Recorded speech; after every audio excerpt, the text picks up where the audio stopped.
A brazen robbery attempt at a Toronto jewelry store. This time, a family was inside as a pickup truck ran repeatedly into the storefront.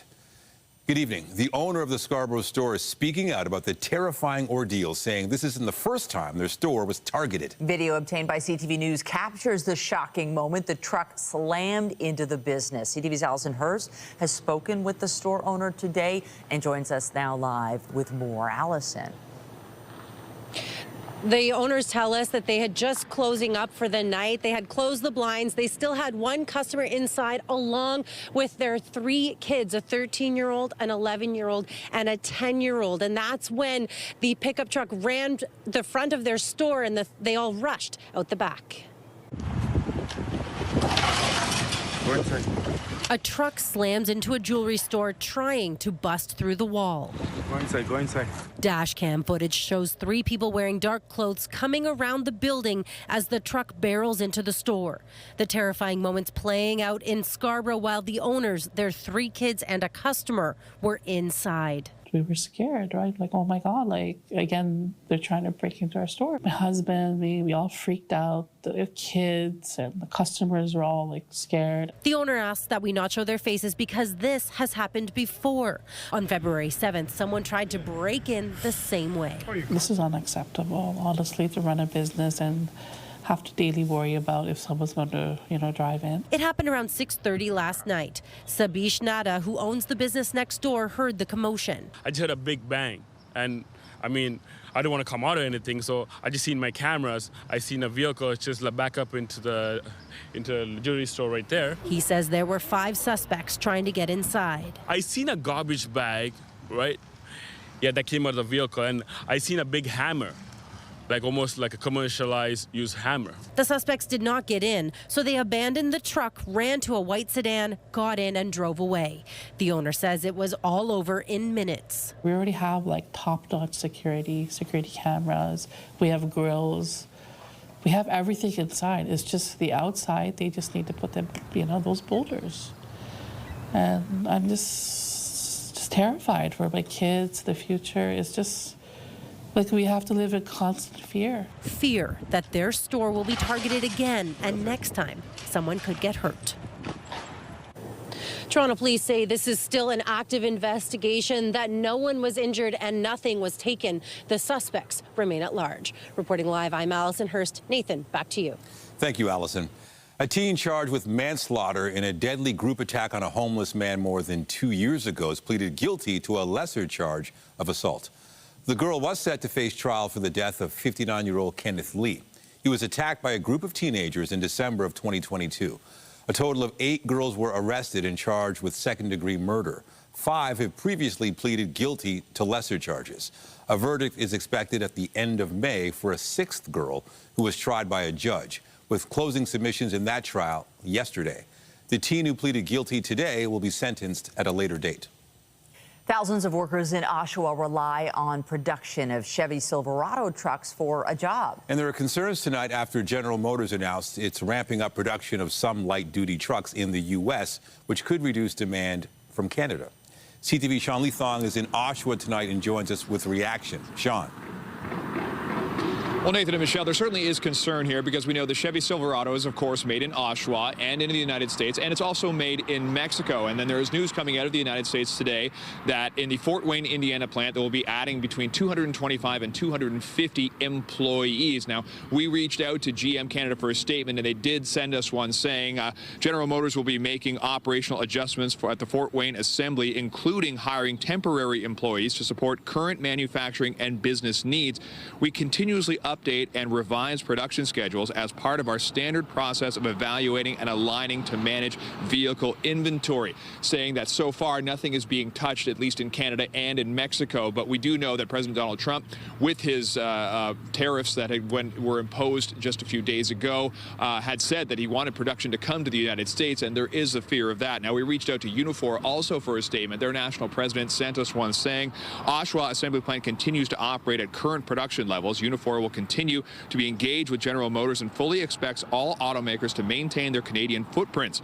Unifor will continue to commit the full resources of the union at the local and national levels to take action to protect Canadian jobs. And that comes from Unifor National President Lana Payne. Now, a little while ago, we spoke to Hugh Williams, who's from the Canadian Auto Dealers Association. He explained just how this works with the tariffs, because as we know, it's not just a flat 25%, but it's based on how much of the automobile is actually made in Canada or in the United States. But first, Premier Doug Ford was asked the question today about supporting the auto dealers and the auto workers, and here's what he had to say. We're going to support our workers. We're going to protect our workers, but we buy as many cars as we sell.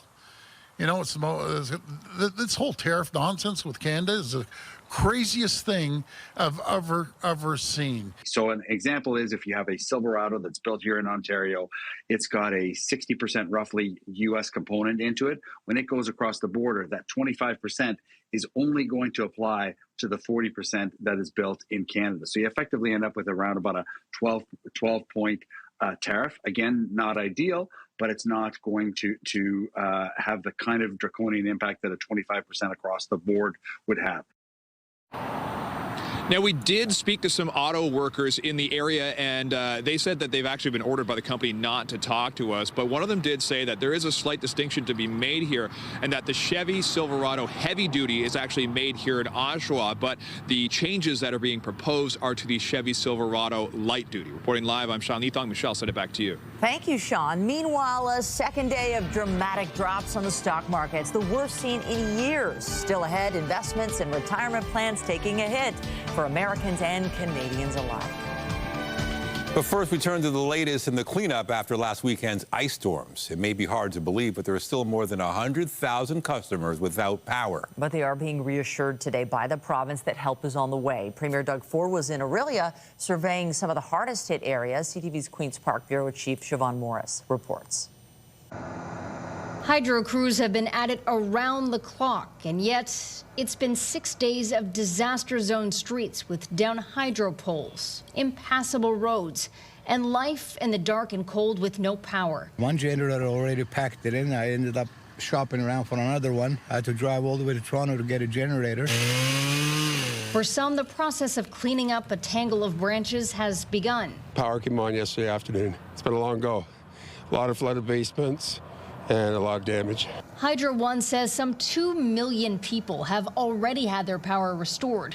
But there's a ways to go after a storm the likes of which Ontario hasn't seen in a quarter century. We had an ice storm, then we had another ice storm, then our sanitation plant got hit by lightning. I mean, it makes this stuff up. The Premier visited Orillia to thank volunteers at a warming center and hydro workers. Doug Ford saw the scope of what those workers face. All of those purple pins are damage to the system. To the tens of thousands of people without power represented by those arrows on a map. We're going to keep going around the clock until we get everyone up and running. Hydro One hopes to restore power to most homes and businesses by the end of the weekend. There will be some people that are going to go into next week. Small rural people or communities or homes down isolated roads, it's going to take a long time. Some 4,000 hydro workers are on the case, not just from Hydro One, but Toronto Hydro and other parts of Canada too. Premier has leveraged resources from New Brunswick as far away as Saskatchewan. Hydro-Quebec has been an amazing value add. They're on the ground as we speak. The damage of this storm likely to be monumental. It'd be in the hundreds of millions, if not a billion, if you add up every single item. Even when all the power is restored, the work is far from over. We're going to have likely a month or two of cleanup afterwards, but our roads crew has been working nonstop. Though there is a vow to look to do better for whenever the next disaster hits. We have to look at continuous improvement all the time to improve on our response, but you know, these people are working hard, really, really hard. Siobhan Morris, CTV News. Time now for a check on the forecast. Here's a live shot of the city. Clouds have moved in, but it's still not a bad-looking Friday, not too chilly. We do expect some rain tomorrow morning, but the weekend, thankfully, is not a washout. Lindsay Morrison is here with a look at the current conditions. Lindsay. Nathan, we're not nearly as concerned about the weather this weekend as we were last. And today was a very pleasant end to what has been a week of pretty wild weather once again. Single-digit temperatures around the Golden Horseshoe right now. We did make it to a high of 11 today in Toronto. We've got winds coming out of the southwest, much calmer than they were yesterday as well. A little bit cooler in Toronto Island, 5 degrees compared to 7 at Pearson right now, thanks in part to those winds. And we have seen an increase in cloud cover. This ahead of some active weather that, yes, is going to roll in for tomorrow. So it's a bit of a soggy start to the weekend with rain beginning overnight tonight. We're going to finish it off with sun and then a cool down for next week. A full look at your 7-day forecast is coming up. For now, Nathan, back to you. Thank you, Lindsay. Now to Ajax in a show of support for the Muslim community. A community healing town hall is being held after a woman wearing a hijab was attacked in a local library earlier this month. CTV's Mike Walker joins us now live from tonight's event that is just getting underway. Mike. Well, Michelle and Nathan, this attack has rocked and devastated the local Muslim community here in Ajax, and we're hearing there are concerns about safety being in public places like this library that we're inside right now. So what's happening inside the council chambers right now are local leaders, community groups, the police chief. They are addressing the Muslim community, showing their support in what, as you mentioned, is being described as a community healing event. Now, it was back on March 22nd that a Muslim woman came to the main library branch to study when police say she was assaulted by another woman in what investigators have described as an unprovoked attack. They said profanities were yelled at the woman, and at one point the suspect tried to set her hijab on fire. Now, police have charged the 25-year-old Ajax woman with 2 counts of assault in connection with this incident. So what's happening right now inside the council chambers, as I mentioned, the police chief, the deputy mayor, as well as members of the Muslim Women of Durham region and the National Council of Canadian Muslims are having some discussions with members of the Muslim community. I spoke with Ajax deputy mayor a few moments ago. Here's more from him. The community is still in turmoil. They're still feeling the repercussions. There's absolutely a scar across not only the Muslim community, but the town of Ajax. You know, like, we're all horrified by what happened. So this community healing event is just a way for us to get some closure on it, to find strength in community, and to let the Muslim community know that we absolutely support them. Now, the town says the goal of tonight's event is fostering unity and understanding and ensuring everyone feels safe and respected. Reporting live in Ajax, I'm Mike Walker. Michelle, back to you. Thank you, Mike.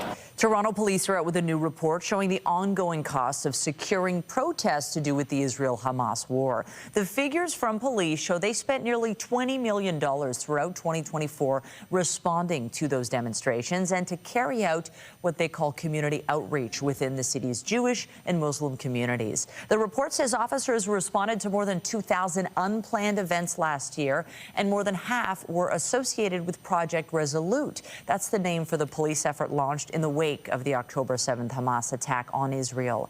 Chief Myron Demkew says Toronto police committed a significant number of resources to address an alarming surge in anti-Semitic and Islamophobic hate crimes after that date. Federal party leaders were in Quebec today with Conservatives outlining policies to combat intimate partner violence. The NDP taking aim at the Liberal leader on a day when they pledged a funding boost for CBC Radio-Canada. CTV's Kamal Karamali has the latest. Back on the campaign trail in Montreal, Liberal leader Mark Carney announced millions in funding for the public broadcaster. We will not only increase CBC Radio-Canada's funding by $150 million, but we will also make this funding statutory, meaning that Parliament as a whole will need to approve any future changes to its funding. But it was where his money went while he was chair of an investment firm that became a focal point. It looks like just plain tax avoidance. Their arrangements follow the rules, including the tax rules of this country, other countries. The NDP, also in Montreal, had their crosshairs on Carney's past today, claiming while the Liberal leader was chair of the global investment giant Brookfield, it was using offshore accounts in Bermuda to avoid billions of dollars in taxes. We've got large corporations in Canada that purposely continue to avoid paying their fair share by using tax havens and other loopholes. The NDP leader promising to put a stop to the practice for Canadian companies, while the NDP and Liberals sparred.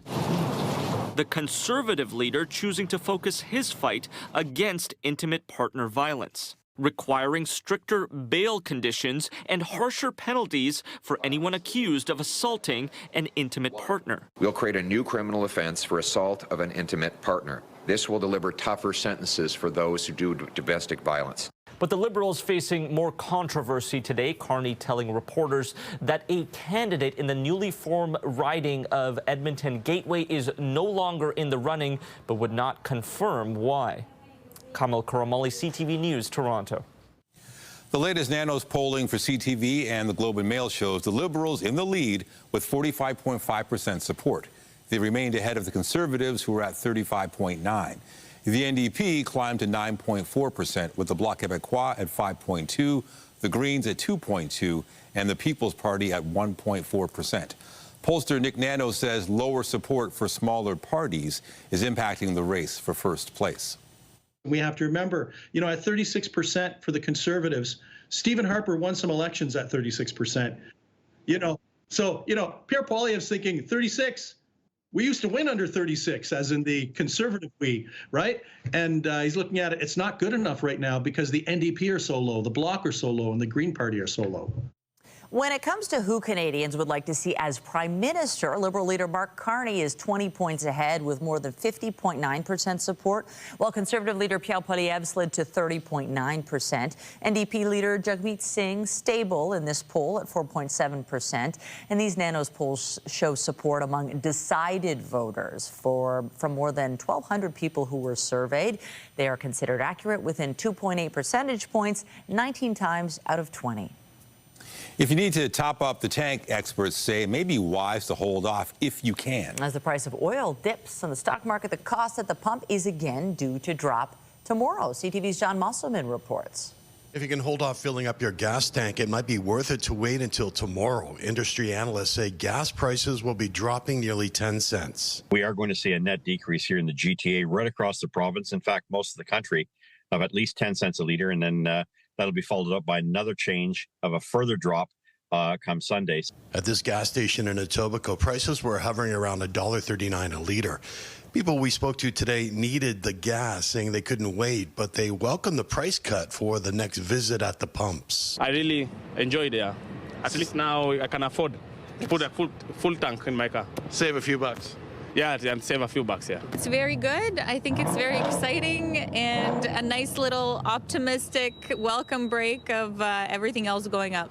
58 the last time, and this is 139, and I need gas. McTagg says a lot of this is connected to energy markets responding to the tariff issue, which saw oil prices drop. The tariffs, there's an expectation that the economy of both the United States and Canada will slow down. So as a result, demand will drop, which means that we're looking at something called the futures market, basically looking at the future and saying it doesn't look really good. And so we don't think the value of oil, gasoline, diesel should be where it is. And that's why they're dropping the prices dramatically as they are. Still, some people filling up today remain skeptical the prices will stay low. They're not going down enough, and they'll just creep right back up. So keep waiting. But what are they going to get us on next? Groceries? Gas prices in the region had already taken a 20% decline after the federal government removed the consumer carbon tax on April the 1st. John Musselman, CTV News. Canada's unemployment rate ticked higher last month as the labor market shed tens of thousands of jobs. Statistics Canada says 33,000 jobs were lost in March, the biggest slide since January 2022. The unemployment rate rose to 6.7%. That's up from 6.6% in February. TD Bank senior economist James Orlando says the impact of U.S. tariffs appears to be working its way through the economy. The job losses were led by the wholesale and retail trade sector and the information culture and recreation sector. It's been another day of trade-related turmoil on global financial markets. The U.S. president has compared this week's sweeping tariffs to surgery on the American economy, but critics say They've caused real damage, and the impacts are just getting started. The major U.S. stock indexes dropped between 5.5% and 6% today, including the S&P 500, the Dow Jones, and the NASDAQ. They all suffered their biggest weekly losses since 2020. The Wall Street Journal calculated that more than $6 trillion was erased from the U.S. market over the past 2 days. The TSX didn't fare much better, with a drop of 4.6% today. The nosedive comes as countries put up their own trade barriers in response to Washington's actions. China said it is ready to impose its own 34% levy on all U.S. imports starting next week. The U.S. Federal Reserve says Americans won't escape the economic fallout. We have stressed that it will be very difficult to assess the likely economic effects of higher tariffs until there is greater certainty about the details, such as what will be tariffed, at what level, and for what duration, and the extent of any retaliation from our trading partners. While uncertainty remains elevated, it is now becoming clear that tariff increases will be significantly larger than expected. And the same is likely to be true of the economic effects, which will include higher inflation and slower growth. Analysts have taken Jerome Powell's comments to mean interest rate cuts are not imminent south of the border, as the way forward for the economy remains uncertain. Meantime, a meeting of NATO foreign ministers wrapped up in Brussels, and the U.S. Secretary of State defended Washington's moves on trade. Businesses around the world, including in trade and global trade, they just need to know what the rules are. Once they know what the rules are, they will adjust to those rules. So I don't think it's fair to say economies are crashing. Markets are crashing because markets are based on the stock value of companies who today are embedded in modes of production that are bad for the United States. We have to be a country that thinks we're the largest consumer market in the world, and yet the only thing we export is services. And we need to stop that. We need to get back to a time where we're a country that can make things, and to do that, we have to reset the global order of trade. Rubio rejected claims the economic damage caused will only make it harder for NATO members to reach higher defense spending targets demanded by the U.S. There's a growing death toll from Israeli strikes in Gaza today as troops ramp up their offensive against Hamas militants. The escalating violence comes after the collapse of a ceasefire last month. Hospital staff say at least 17 Palestinians were killed after an airstrike hit the southern city of Khan Yunis. Israel says it's expanding efforts to crush Hamas and free hostages being held by militants by once again seizing control of more territory in Gaza. Hamas says it'll only agree to a lasting ceasefire and it won't lay down its arms. Months after South Korea's president shocked the world by declaring martial law, the country's constitutional court has voted to permanently remove him from office.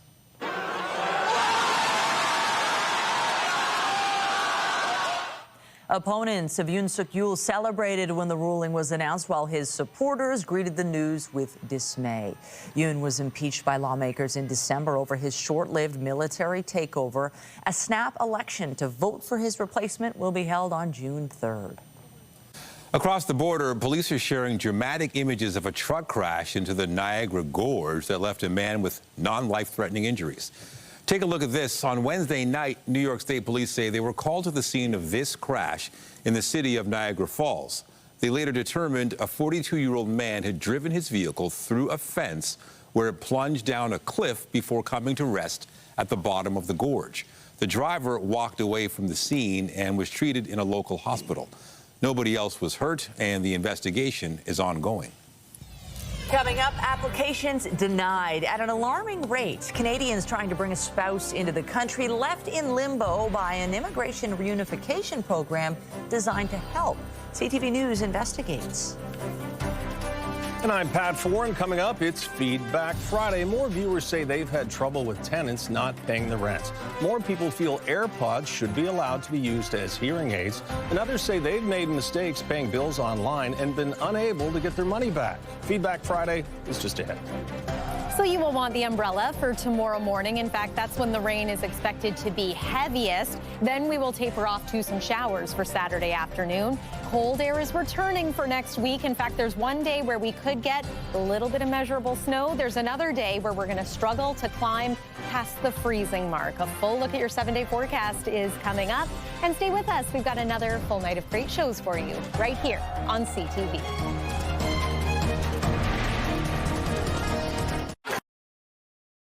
We've had a lot of reaction to our recent consumer stories on incorrect billing practices and alternatives to expensive hearing aids. And following our report on a landlord-tenant dispute, other landlords say they're also having problems with people who won't pay the rent. Here's Pat Foran and Consumer Alert. Pat. Thanks, Nathan and Michelle. A landlord contacted us after trying to evict a tenant 3 times for non-payment of rent, but the tenant is still allowed to stay in his home. Other landlords say some tenants are abusing the system and living in their homes for free. Mooney Chad Latchman-Rin told us he has tenants that won't pay the rent or move out. He's been before the Ontario Landlord and Tenant Board to evict them 3 times. Now the case is before the courts, and while it is, the tenants say they don't have to pay rent. He's currently owed $25,000. I give up. I want to get out of it. Hyder wrote, I lost $50,000 to a professional tenant who didn't pay rent after the first and last month's deposit. Scammers are exploiting the system. Portia Choi discovered she'd been charged a commercial rate on her gas bill for over 7 years. The excess charges came to $4,500. When she asked Enbridge for a refund, she was told the most she could get back was 2 years of overpayments. That is totally not right and unfair. With CTV's help, she got a full refund, but Gianna wrote, Enbridge incorrectly billed me for 6 years. After seeing your story, I knew they could only go back 2 years, so my bill dropped from $6,000 to $1,000. Thanks, CTV. While most people use Apple AirPods to listen to music, the latest models, the Apple AirPods Pro 2, can also work like a traditional hearing aid. The technology is allowed in over 100 countries, but not in Canada, because hearing aids can only be prescribed by audiologists and physicians. I kind of felt like I got ripped off. Andrea told us, I went for a hearing test and was quoted $6,800 for hearing aids. The Apple AirPod Pro 2 would be a low-cost option, which needs to be approved. Naomi Khan recently paid her electricity bill of $84.72, but she accidentally left out the decimal point and paid more than $8,000. Weeks later, she still couldn't get her money back. No one has reached out to me. Chair wrote, mistakes happen. If a company can't return funds in 48 hours, they should be charged a non-reversal fee. And other viewers told us they accidentally overpaid phone bills, credit card bills, and hydro bills. Some were able to get their money back within days, but others said it did take weeks and a lot of hassles to get their money returned. On your side, I'm Pat Foran. If you have a consumer story idea, email us at alert@ctv.ca.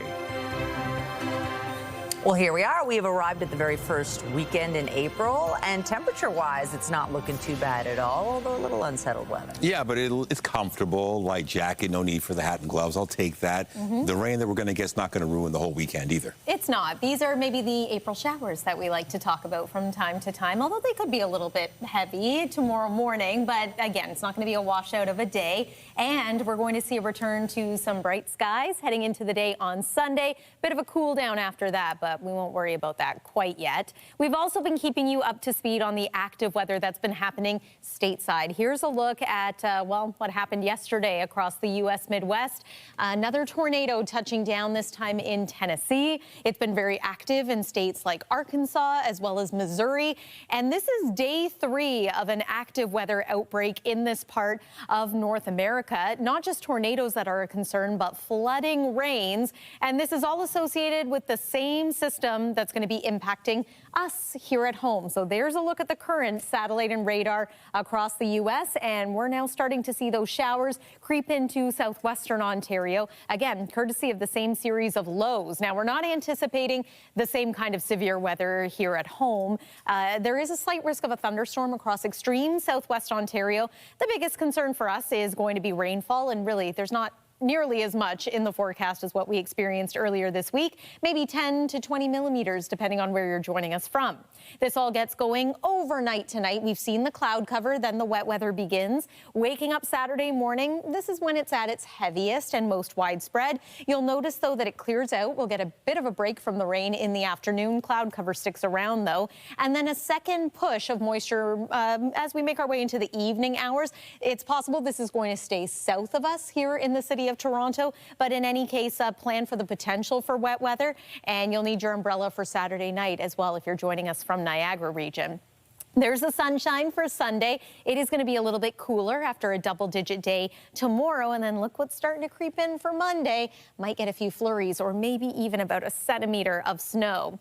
Right now, the temperature is 7 degrees in Toronto. We're forecasting an overnight low of +4. Not bad. Daytime highs tomorrow likely to be in the double digits around the Golden Horseshoe. 12 for you in Vaughan, as well as Oakville, 11 in Orangeville. Might slip into single-digit territory around Haliburton, for example. And yes, Saturday is unsettled. Sunday, we're at about 8 degrees for the high. Similar high for Monday, but overnight we slip to around -5 degrees. Again, that's the day that we could maybe pick up a centimeter of snow. Chance of flurries into Tuesday. Forecast daytime high 0. That's it. We'll see a slow rebound as we make our way through the middle of next week, with a few showers returning next Thursday, Friday. That's the weather for now. Nathan, over to you. Thank you, Lindsay. Immigration lawyers say Canadians trying to move their spouses into the country are having their visa applications denied at an alarming rate. CTV's Adrian Gabriel has the story of one couple who says the system has left them in a potentially deadly situation. It's been 5 years of this, and all I want is just to settle down at home with my husband. Cape Bretoner John Charles McNeil first met his common-law spouse on an online dating app in December 2017, though the future love of his life lived in Iran and was just beginning his mandatory 2-year military service. For the next 24 months, they only connected virtually until they each traveled to Istanbul in 2019. The elevator opened, and the first words he said to me were, "Oh my God, you're real." You get emotional remembering the first time you saw him when the elevator doors opened. Yeah. CTV News is protecting the identity of McNeil's spouse. The couple are currently in Bangkok, where they've been waiting for months to have their permanent resident application reviewed there at the embassy by Immigration, Refugees and Citizenship Canada. The visa allowing McNeil's husband to stay in Thailand expires on April 8th. If he's forced to return to Iran, their same-sex relationship could lead to him being persecuted.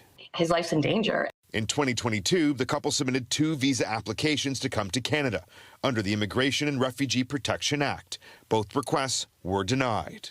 In May 2023, Immigration Canada launched the Family Reunification Program that claimed to help foreign spouses receive a Canadian visa.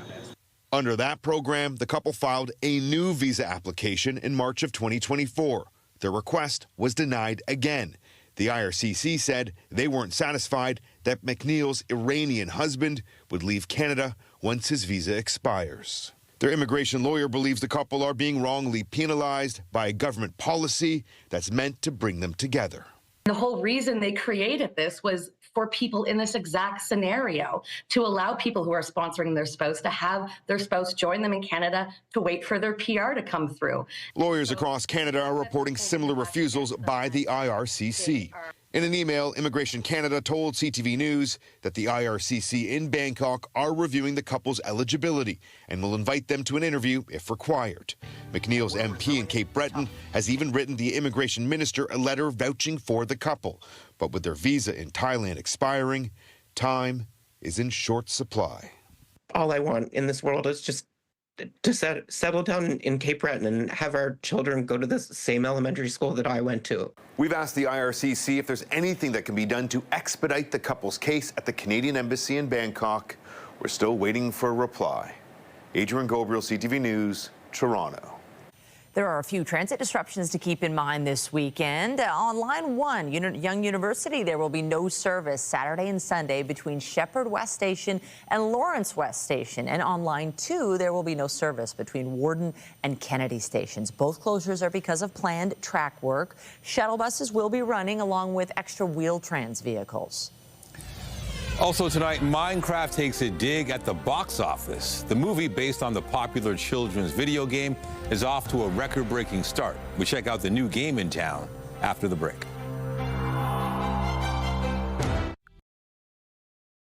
An estimated 3 to 5% of Canada's population suffers from eczema. And while there are a range of treatments available, there's now a new one which is steroid-free.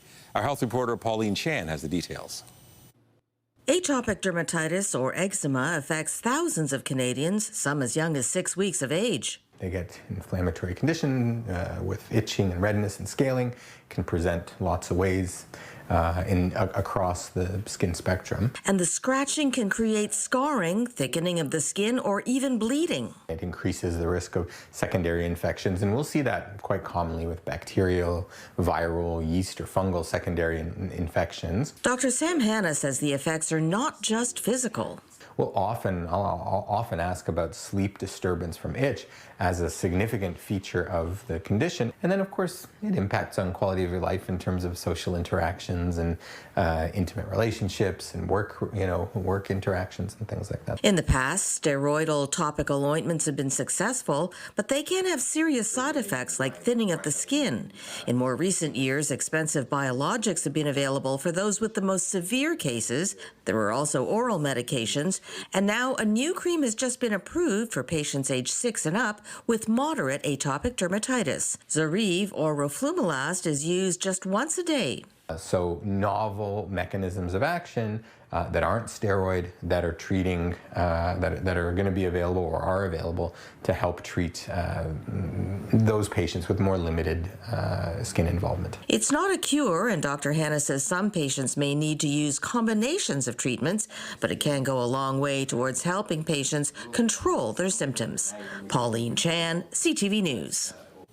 British actor and comedian Russell Brand has been charged for alleged sexual offenses dating back more than 20 years. Officials say the charges relate to 4 women and involve rape, sexual assault, and indecent assault. The alleged incidents occurred from 1999 to 2005.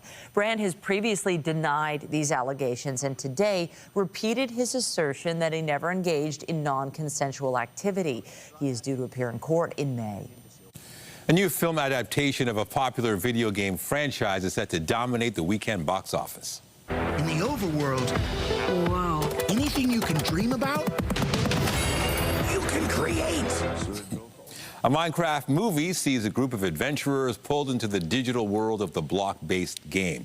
It got some big names in the cast, including Jason Momoa and Jack Black. Deadline reports it's on track to bring in well north of $100 million this weekend, easily giving it the best opening of 2025 so far. After the break, stock market turmoil as Trump's sweeping tariffs send shockwaves, spurring a major sell-off. We look at the numbers not seen since the pandemic and check in with how investors are doing.